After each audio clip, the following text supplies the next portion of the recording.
Well, let's take a look at this example problem. This example problem states the following. A ball is thrown straight upwards in the absence of air resistance with an initial speed of 29.4 meters per second. A. How long does it take to reach the highest point? B. How high does it rise? C. How long is it in the air for, assuming it's caught at the same height it was thrown at? And then D. What is the speed right before it's caught? Well, let's start with A. How long does it take to reach the highest point? Remember, what defines the highest point is when the velocity in the y direction is 0 meters per second for a split second. Also keep in mind that we can define our origin to be wherever we want. In this case, I think the easiest thing to do is to define our origin as the height when the ball just leaves the hand. In that case, our initial position is 0 meters. So let's start by identifying our known and unknown quantities. We know that the object was thrown straight upwards, the ball, at 29.4 meters per second. We know at the highest point, the velocity is 0 meters per second for a split second. We know the acceleration is negative 9.8 meters per second squared. We are looking for how long it took to reach that highest point. We defined our initial position to be 0, and we also want to know how high does it rise. Well, starting with A, how long does it take to reach the highest point? We are looking for r delta t. Well, we know our initial velocity, we know our final velocity, we know the acceleration. I can use this very first equation, Vy equals V naught y plus Ayt, to figure out my elapsed time. How long did it take to reach the highest point? So we're going to start with that equation, Vy equals V naught y plus Ay times delta t. Personally, I like to plug in anything that's 0 before I solve algebraically for the unknown quantity. So at the highest point, we know Vy is 0, so we get 0 equals V naught y plus Ay times delta t. I can now solve for my elapsed time delta t, and I get delta t equals negative V naught y over Ay. I can then put in my known quantities. I have negative 29.4 meters per second divided by a negative 9.8 meters per second squared, and what I get is my delta t is 3 seconds. It takes 3 seconds to reach the highest point if the ball is thrown straight upwards at 29.4 meters per second. So now we know our elapsed time to get to the highest point is 3 seconds. Now what we want to know is, what is the highest point? How high did it rise? Well, now I have y naught. I'm looking for y. I've got v naught y. I've got vy. I have ay. And now I have delta t also. Now, if you look, I could use this second equation, y minus y naught equals v naught y delta t plus 1/2 ay delta t squared. I could use this third equation, vy squared equals v naught y squared plus 2ay y minus y naught. Or I could use this fourth equation, y minus y naught equals 1/2 v naught y plus vy plus delta t. I could use any of 3 equations to figure out how high does it rise. Well, let's actually use a couple equations so we can check our work. First, I will use y equals, or y minus y naught equals v naught y delta t plus 1/2 ay times delta t squared. I defined my initial position to be 0, so this reduces to y equals v naught y times delta t plus 1/2 ay times delta t squared. I can then put in my known quantities. My v naught y was 29.4 meters per second. My elapsed time, delta t, 3 seconds, plus 1/2 My acceleration in the y direction, negative 9.8 meters per second squared, and my delta t again is 3 seconds. Do the math, and what you're going to get is my height when Vy equals 0, which is at the highest point, is 44.1 meters. Well, let's check our work using another equation. In this case, let's use, scroll down a little bit, y minus y naught equals 1/2 v naught y plus vy times delta t. I defined my initial position to be 0.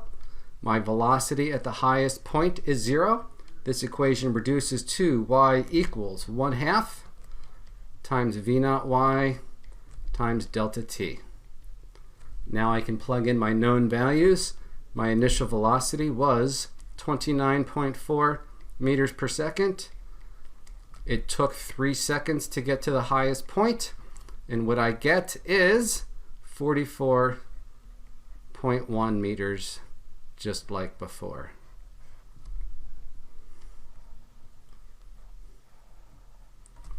Again, one of the nice things about these equations of constant acceleration or equations of free fall is often you can use one equation to double check your work. Well, let's look at parts C and D.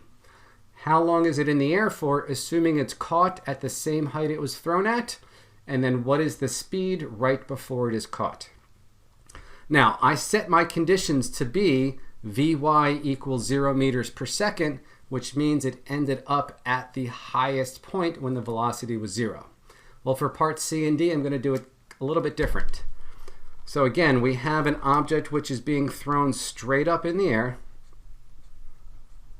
with an initial velocity of 29.4 meters per second. It's going to rise to some highest point and then fall back down. If I want to know how long is it in the air for, assuming it's caught at the same height it was thrown at, what that means is my initial position, again, I could define as 0 meters, but if it's going to end up at the same height it was thrown at, then that means my final position is also 0 meters. So if I fill in my known and unknown quantities, my v naught y is still 29.4 meters per second. My y naught is 0 meters.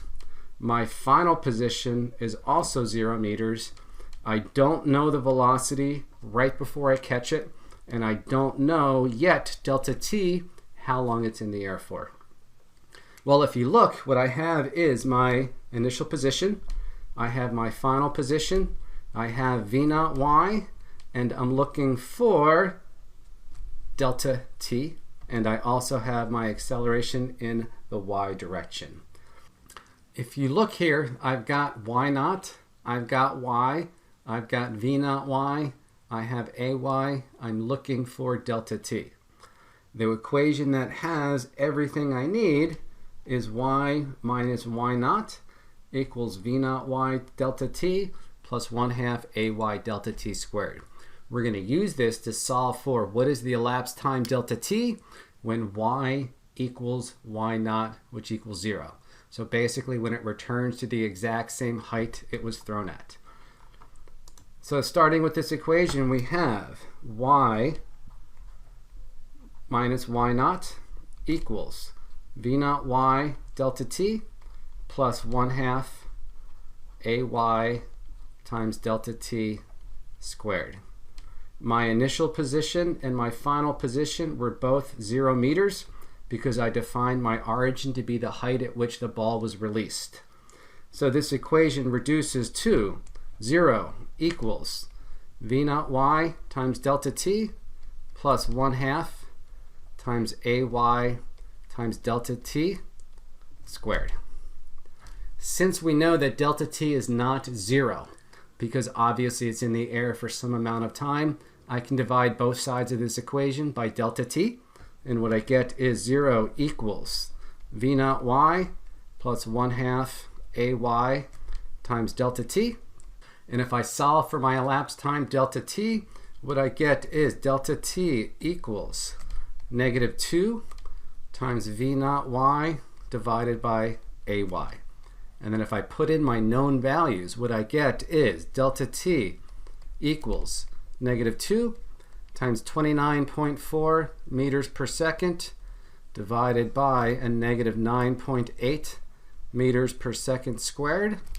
What I get is my elapsed time from the moment I threw it to the moment I caught it at the same height ends up being equal to 6.0 seconds.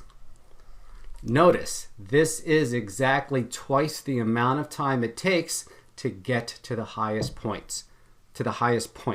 And that is one of the key points to this problem, is that if I catch a ball at the same height I threw it at, then the time it takes to get to the highest point will be half the total time in the air.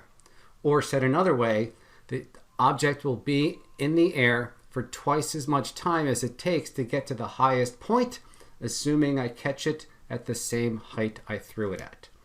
Well, now I know that it's in the air for a total of 6 seconds, and now I want to know what is the speed right before it hits the ground. Well, keep in mind these equations of constant acceleration or equations of free fall, what I'm actually solving for if I want Vy or V naught y is the velocity. And speed is the magnitude of the velocity. So what we're going to figure out is what is the velocity right before I catch it. So what is the velocity at 6 seconds, the split second before it touches my hand. And once I know the velocity, I can get the speed. So what we're going to do is use Vy equals V naught y plus Ay times delta t. And what we're looking for is, what is Vy? Well, in this case, I know my initial velocity was 29.4 meters per second. My acceleration, we know, is negative 9.8 meters per second squared. And it's in the air for 6 seconds until I catch it at the same height it was thrown at. If you do the math, what you'll get is the velocity right before I catch it is negative 29.4 meters per second. The minus sign is indicating that the direction of motion is straight down. So the speed that I catch it at is going to be the magnitude of the velocity, which is going to be 29.4 meters per second. Key takeaway from this part of the problem is that if I throw an object straight up in the air, the speed at a given height is going to be the same. So if I throw it up at 29.4 meters per second, I'm also going to catch it at 29.4 meters per second, assuming I catch it at the same height I threw it at. Now the velocities will be different. On the way up, the velocity is positive. On the way down, the velocity is negative. But at a given height, the speed is going to be the same on the way up as it is on the way down, but the velocities will be opposite to each other because they're traveling in different directions. 3 takeaways I hope you got from this example problem. Takeaway number 1, if we want to know when an object reaches its highest point, that happens when the velocity in the y direction is 0 meters per second for a split second, as the object is changing directions from going straight up to going straight down. Even though the velocity in the y direction is 0 meters per second, the acceleration is still negative 9.8 meters per second squared. Takeaway number 2, if I catch an object at the same height it was thrown at, so that y equals y naught, then an object will be in the air for twice the amount of time it takes to get to the highest point. So the easiest way to figure out how long something's in the air for is to figure out how long it takes to get to the highest point, where Vy equals 0 meters per second, and then double it. Takeaway number 3 is that on the way up and on the way down, an object will have the same speed at a given height. So if I throw an object straight up in the air, 5 meters above my hand, it's going to have the same speed moving upwards as it does moving downwards. Now the velocities will be opposite because they're traveling in opposite directions, but the speed at a given height is the same on the way up as it is on the way down. Well, that is it for today. My name is Joe McCullough. Thank you so much for joining me for this episode of Physics with Joe. In my next video, I'm going to be talking about projectile motion. What is it, and what are the key points you need to know to understand projectile motion? So until then, that is it.